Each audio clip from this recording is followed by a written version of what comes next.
Okay, actually, let's say it this way. Because I now have a lot of hope.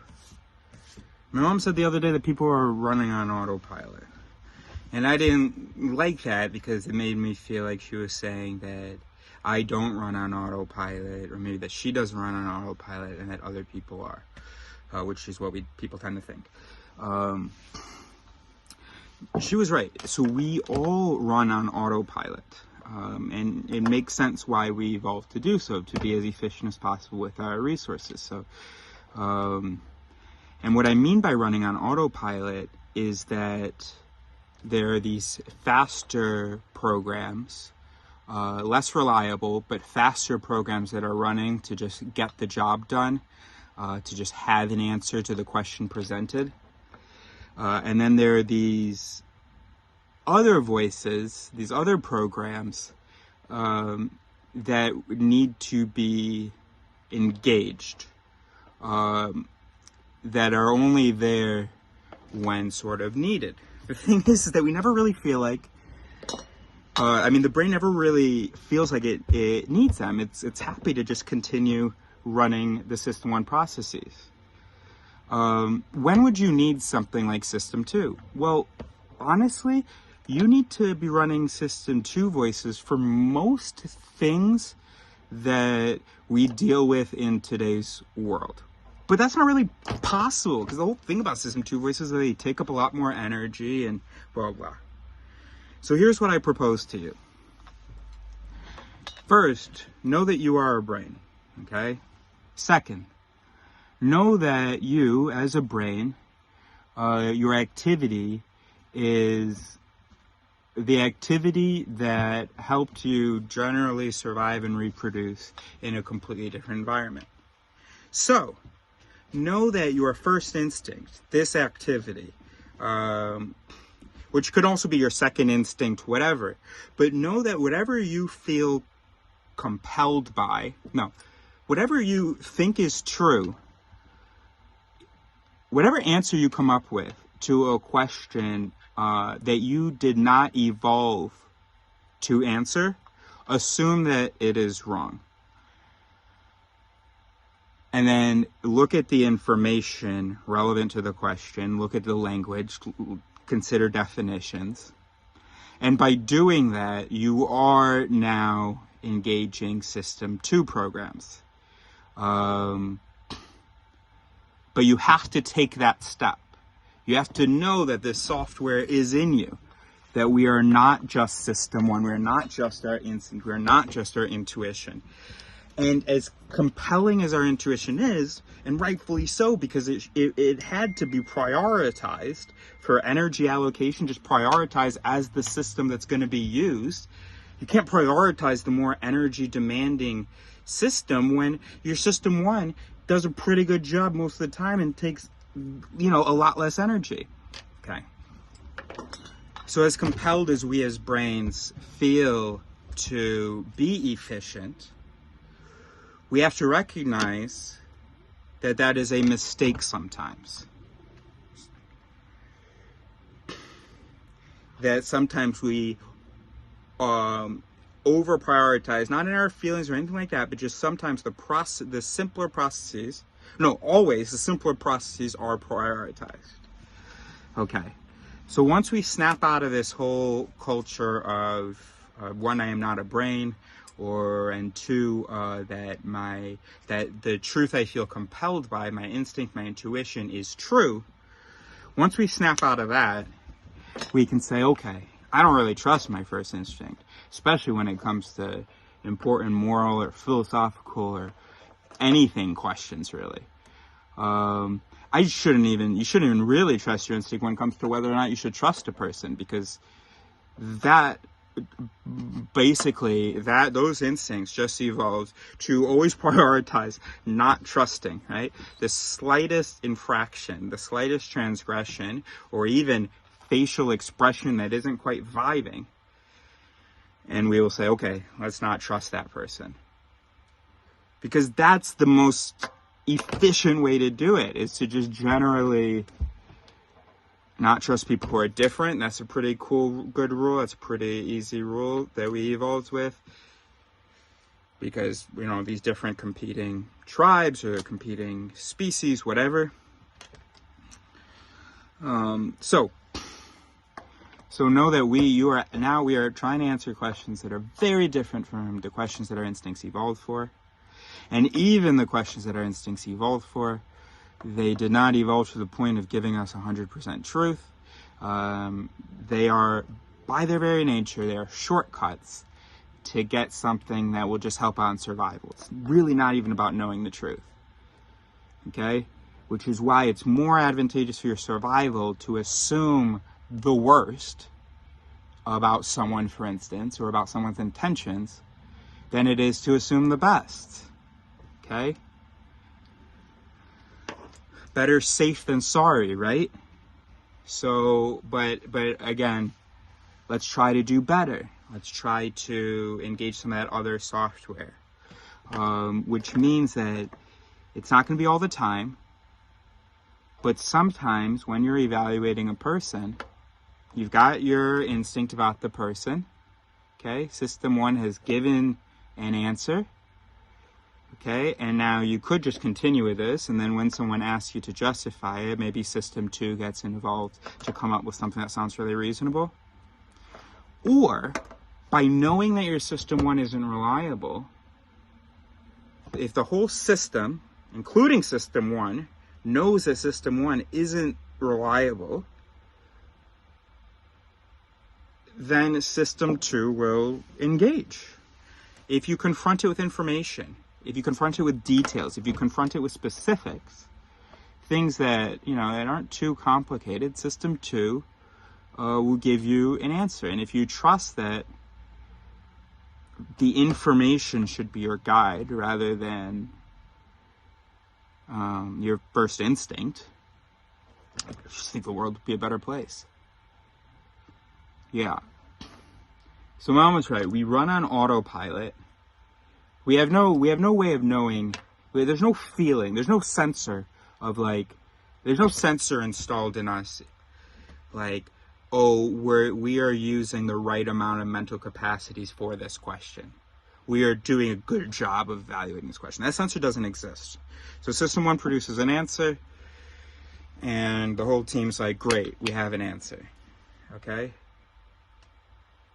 But sometimes it would be good to say, oh, you know what, let me pause, not even throw that out the window, but say, yeah, so if you just introduce time and information to the system, I think that the system will switch over into number 2. Let's try that. But also, it's about values. Does the truth matter to you? And you know what? I won't even say the truth matters to me more than it does to other people. I am just consistently less satisfied with the first answer than other people. So sometimes I will get stuck on the same question, even when for a year or so I have had a good answer. But I just compulsively am looking for maybe something else. And it's exhausting. So I don't recommend doing it all the time. I have no choice. I wish I wasn't. I would like to be like what you're going to try to be, which is that you trust the first answers until there's some prompt, maybe the severity of a situation, or maybe even just the stakes, right? Oh, you know what? This is important. So I've just been going with, you know, the thing that my mechanisms produce based on evolution and the environment that I evolved in. But actually, I know there are other mechanisms in here that actually can respond to this specific case and be a little bit more nuanced. So now I'm going to introduce time and information to my answering. I'm not going to have total faith in my first answer. And I just think naturally what happens now is that there are higher voices that are engaging. Why don't we try that? So you have a question. You're humble enough to say, everything I'm thinking is wrong right now. Pause. What exactly is the question? What is a relevant piece of information? Or this thing that, or even just go and take the answer that you've been believing in and just say, what is the evidence that follows from this? Or even just write from the perspective of someone else. I think your System 2 voices would have to be engaged if you were to write from the perspective of someone who disagreed and give it a real good faith effort.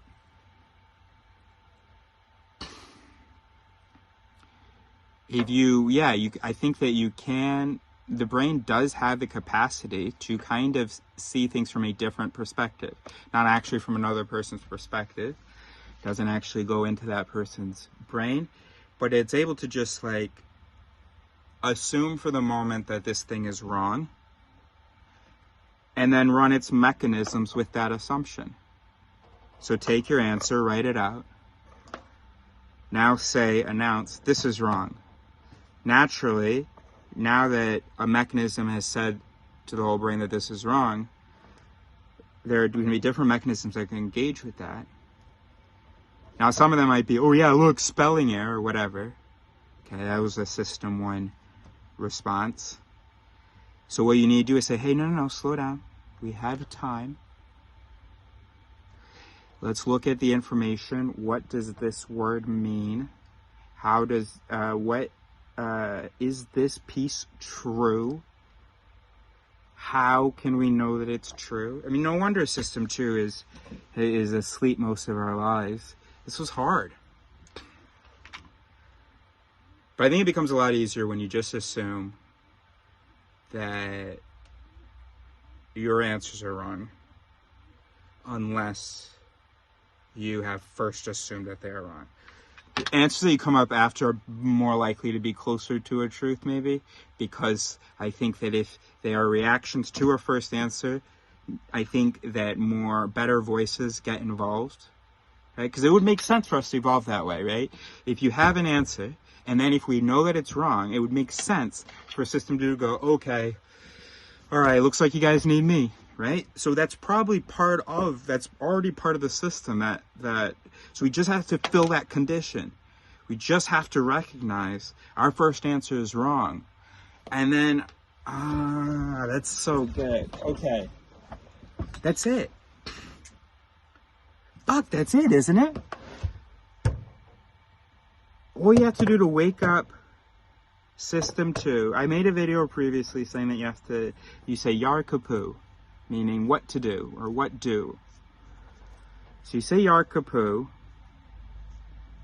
But no, specifically it means like, what would Jesus do? Or like, what should be done in this situation, right? Not what do I want to do? What am I going to do? Not what's the best thing to do. You don't look for an answer. Not something that's going to give you an answer. Ask a question that won't have an immediate answer, like, what should be done in this situation? When I say, what should I do, an immediate answer comes. When I say, what should be done in this situation, my System 1, doesn't even feel called. And it actually goes blank. The blank can then call System 1, but I'm like, hold on, no, we have time. We don't need to fill in the gap. What should be done in this situation? Let System 2 go, oh, okay. Ugh. System 1, you couldn't handle this? Normally, we're wondering what to do next. You produce a behavior. They were like, hold on, okay. All right, we're up. So what would be the best to do? Oh, gosh. Blah, blah, blah. Okay. So that's what I said in the previous video, that if you sort of reformulate the question by asking what would Jesus do, what would a reasonable person do, what is the most appropriate for this situation, based on blah, blah. You ask a specific question that won't trigger your System 1. It should even sound like a hard question, by the way, because when something sounds complicated, System 2 is like, oh, I heard that. System 1, step aside. Those were big words. We know that I'm needed here. Okay, and now what I'm saying in this video is to, let's say that doesn't work, or even you use that, because you can't really know who responded, but let's say you use that, throw out your first answer. Now I promise you, System 2 voices are getting involved. And System 2 voices are what separate us from the other species. Intelligence, no, because typically it's just System 1. But the ability to re-engage with a question, to assume that our answer was wrong, and to now run higher order processes, and don't try to orchestrate it, right? Just let it happen. That's what separates us. And we have unseparated ourselves with this whole notion of, first of all, by not knowing that we are brains, and thinking that we are like this, and thinking that we are like intuition and instinct, and that those are like these things given by God, these truths given by God. And so then we're like, hey, System 2, you chill out. We got this. I know truth. When something feels right, it is right. Hell yeah. Blah, blah, blah, blah, blah. So our System 2 evolves, and then we pretty much put it to sleep. Except for sometimes we have a belief.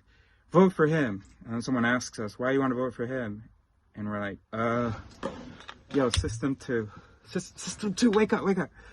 That sounds like a hard question. I know that this is the guy to vote for, so, you know. I know this is the guy to vote for. Can you say something that would sound good? It's System 2 thing. All right, so we know that that's true, right? Yeah, we trust System 1. We know that that's the guy to vote for. Okay. All right, here we go. Let's say some statistics that don't really make any sense, but they are numbers, and that's my domain. You know, kind of thing. All right, let's try that. Everybody report back. How have your interactions changed when you just assume that your first thing was wrong?